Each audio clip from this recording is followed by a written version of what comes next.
ஒரு மகிழ்ச்சியான செய்தி. இதயம் நல்லெண்ணெயின் விலை லிட்டருக்கு ரூபாய் 105 குறைஞ்சிருக்கு. செப்டம்பர் 2023ல 1 லிட்டர் இதயம் நல்லெண்ணெயின் அதிகபட்ச விலை ரூபாய் 503. ஆனா இப்ப 1 லிட்டர் இதயம் நல்லெண்ணெயின் விலை ரூபாய் 398 மட்டும்தான் தமிழ்நாட்டுல. அப்ப இனிமே எல்லாரும் இதயம் நல்லெண்ணெய் வாங்கலாம் இல்ல?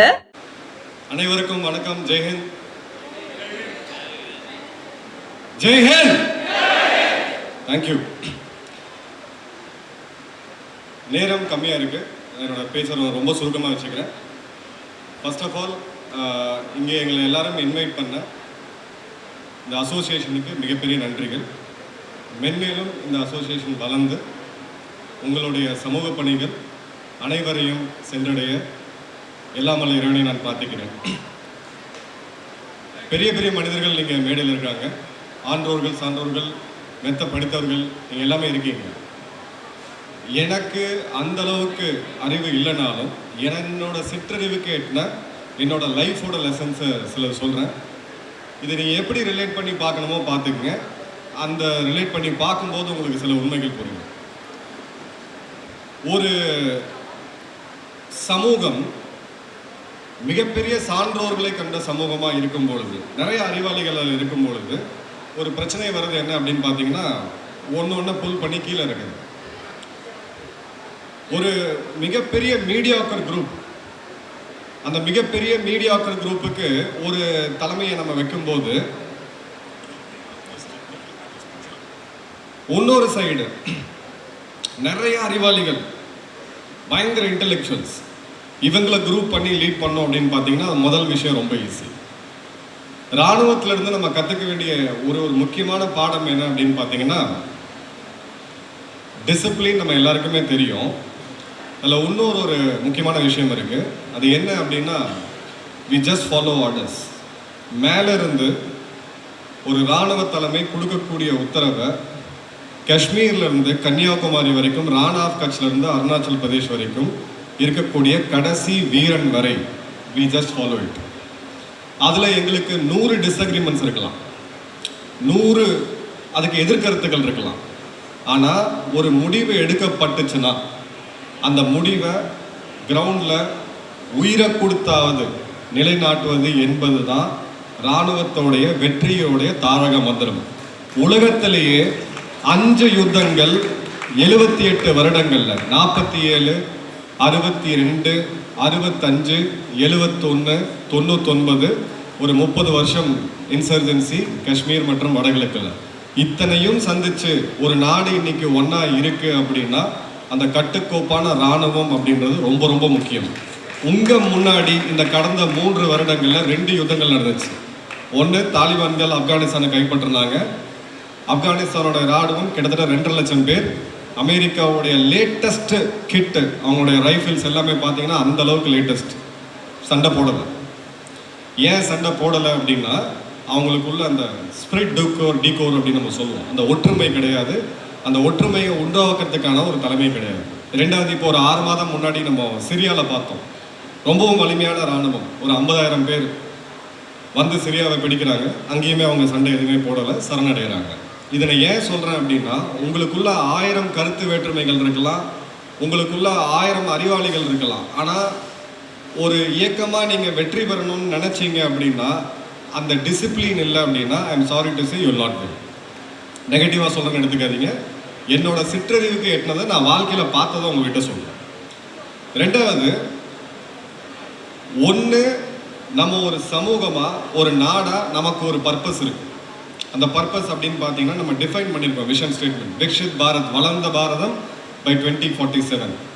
இப்போ இந்த இடத்துல உங்களுக்குன்னு சில அம்பிஷன்ஸ் இருக்கும். கட்சி பதவியை, உங்களுடைய அசோசியேஷனில் இல்லை உங்களுடைய பர்சனல் லைஃப்பில். ஏன்னா every man or a woman needs recognition. ஆனால் நான் அதை முதல்ல கொண்டு வந்து வச்சுட்டேன் அப்படின்னா என்னுடைய லார்ஜர் காஸ் அப்படின்றது போயிடும். இதுக்கு உங்களுடைய லைவ் எக்ஸாம்பிள் எடுத்திங்கன்னா 26/11 நம்மளுடைய மும்பை மேலே நடத்தப்பட்ட மிகப்பெரிய தீவிரவாத தாக்குதலில் என்னுடைய சீனியர் மேஜர் சந்தீப் உன்னிகிருஷ்ணன், அசோக் சக்ரா, இன்றைக்கி அவர் நம்ம முன்னாடி இல்லை, பட் என்றைக்குமே அவர் நம்மளோட இருப்பார். அந்த கடைசி நிமிஷத்தில் ஒரு ஸ்பிளிட் செகண்டில் ஒரு டிசிஷன் எடுத்தார். அவருடைய வீரர்கள் முன்னாடி போகிறாங்க, அந்த படிக்கட்டில் ஏறி அந்த ஹோட்டலில், தாஜ் ஹோட்டலில் மேலே போகும்போது, you all stay back, I will take care of them அப்படின்னு. அதோடைய அர்த்தம் என்ன அப்படின்னா தன்னோட உயிரை தான் கொடுக்க போகிறேன் அப்படின்றது அர்த்தம். ஏன்னா the larger cause was to secure that building, not to kill that 2 terrorists out there. இந்த வேலையை நான் பார்த்துக்கிறேன். செல்ஃப் பிஃபோர், நீங்களே சொல்லுங்க. தேங்க்யூ. நீங்கள் இந்த இடத்துல தன்னை முன்னிலைப்படுத்தி அவர் வந்து இல்லை நம்ம போகலாம் அப்படின்னு ஒரு முடிவு எடுத்திருந்தாருன்னா மேபி அவர் இன்னைக்கு நம்ம முன்னாடி உயிரோடு இருந்திருக்கலாம். பட் அந்த லார்ஜர் பர்பஸ் அப்படின்றது டிஃபீட்டாக இருக்கும். நீங்கள் எடுக்கக்கூடிய ஒரு முடிவுலையும் அந்த லார்ஜர் பர்பஸ் அப்படின்றத மறக்காமல் பாருங்கள். மூணாவது, ஒரு பார்சி சமூகத்திலேருந்து வந்த ஒரு முதல் இராணுவ தளபதி ஃபீல்ட் மார்ஷல் சாம் மானெக்ஷா. சாம் மானெக்ஷா அவர்கள் இராணுவ தலைமை பொறுப்பை ஏற்கும்போது 65ல் மிகப்பெரிய ஒரு தோல்வியை, வாழ்க்கையில் ஒரே ஒரு முறை தோல்வியை சந்திச்சது நம்ம 65ல். ஒரு தோத்த இராணுவத்தை மீண்டும் ஜெயிக்க வைக்கிறதுன்றது சாதாரண விஷயம் கிடையாது. அவர் வந்தபோது பெரிய லெவலில் எதுவும் மாற்றங்கள் எதுவுமே இல்லை இராணுவத்தில். அந்த அளவுக்கு நம்மகிட்ட பெரிய வெப்பன்ஸோ இல்லை. நம்ம ஒரு அன்னைக்கு வந்து நம்ம வந்து ஒரு வளர்ந்த நாடுன்னு கூட நம்ம சொல்ல முடியாது. ரொம்ப ஏழை நாடாக தான் நம்ம இருந்தோம். ஆனால் அந்த 5 வருடத்தில் அந்த இராணுவத்தை கட்டுக்கோப்பாக உருவாக்கி மீண்டும் ஒரு ஸ்கிராட்ச்ல இருந்து அதை கொண்டு வந்து, குறிப்பாக நம்மளுடைய ஈஸ்டர்ன் கமாண்ட், அதாவது கல்கட்டாவில் பேஸ் பண்ணி சைனாவை ஃபைட் பண்ணக்கூடிய ஈஸ்டர்ன் கமாண்ட், அந்த ஈஸ்டர்ன் கமாண்டுக்கு அவர் கொடுத்த ஒரு இன்ஸ்ட்ரக்ஷன் என்ன அப்படின்னா, ஜென்டில்மேன் ஐ ஹேவ் அரைவ்ட், நான் இங்கே வந்துட்டேன். there will not be no withdrawal unless there is a written order.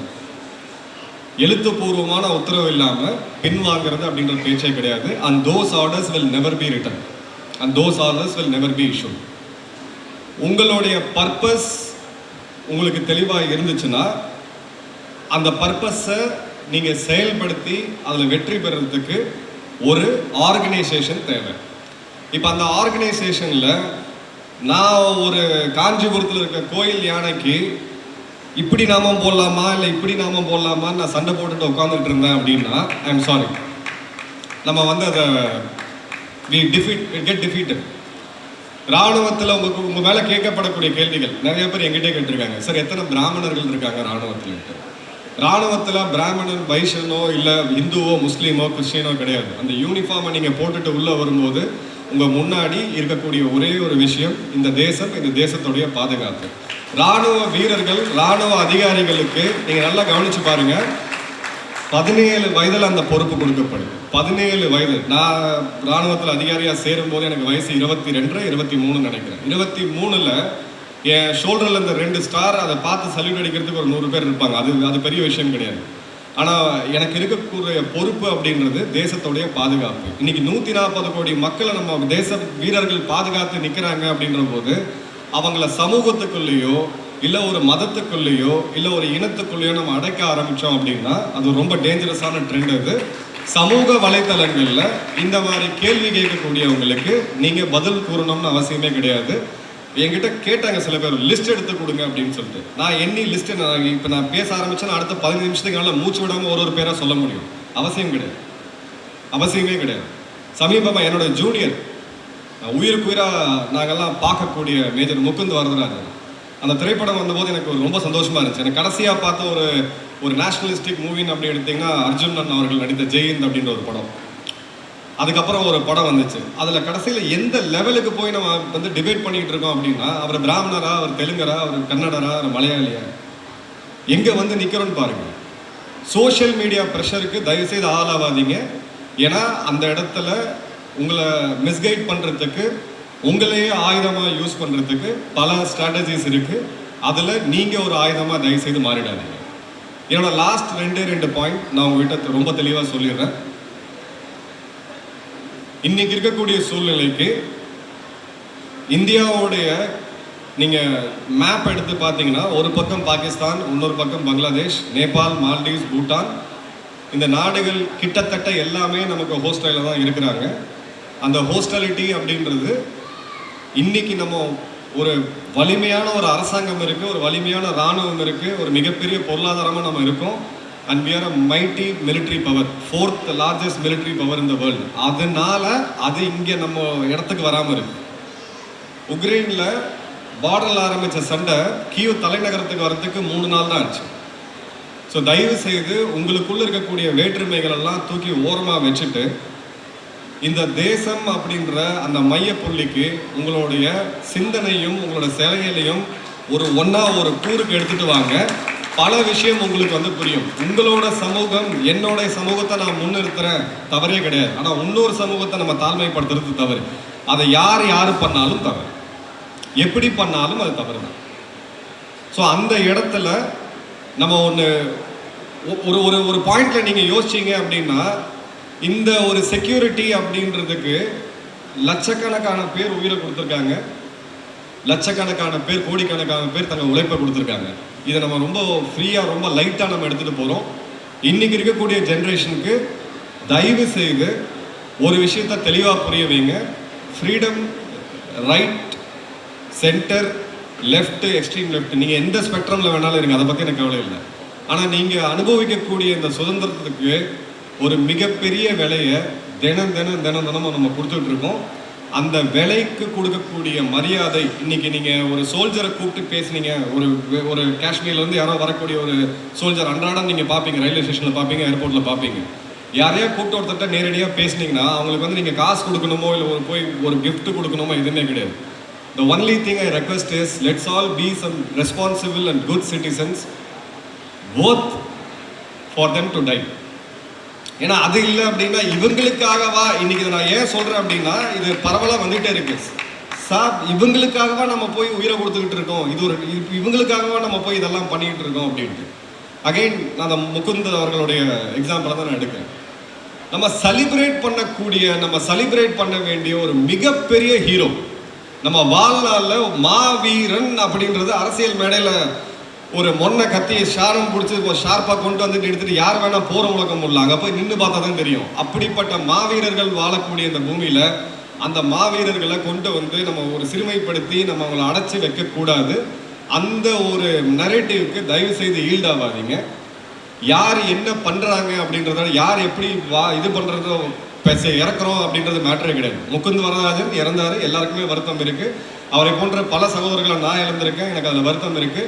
அது வந்து ஆக்குபேஷனல் அசட், அந்த போர் தொழிலுக்கே உண்டான ஒரு தர்மம். அது nothing bad, everybody has to go one day, கடவுள் விதிச்ச விதி அது.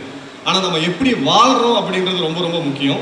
ஸோ அந்த பாயிண்டோட உங்கள் எல்லாருக்கிட்டையும் என்னோட அன்பான ஒரு வேண்டுகோள், தயவு செய்து உங்களுடைய குழந்தைகளுக்கு, அடுத்த தலைமுறையினருக்கு இந்த பேட்டன் நம்ம சொல்கிறோம் பார்த்தீங்களா, ஒரு ரன்னிங் ரேஸ் போகும்போது ரிலி ரேஸில் ஹேண்ட் ஓவர் பண்ணும் பார்த்தீங்களா, தயவு செய்து ஹேண்ட் ஓவர் பண்ணுங்கள். பெரியவர்கள், நீங்கள் ஆலோசகர்களாக இருங்க, அவங்கள மைக்ரோ மேனேஜ் பண்ணாதீங்க. இந்த ஜென்ரேஷனுக்கு அவங்களுக்கு என்ன பண்ணணும்னு தெரியும். நீங்கள் அவங்களுக்கு கொடுக்கக்கூடிய ஒரே ஒரு விஷயம் என்ன அப்படின்னா, the basics and fundamentals of life, which is our dharma. Thank you all. Jai Hind.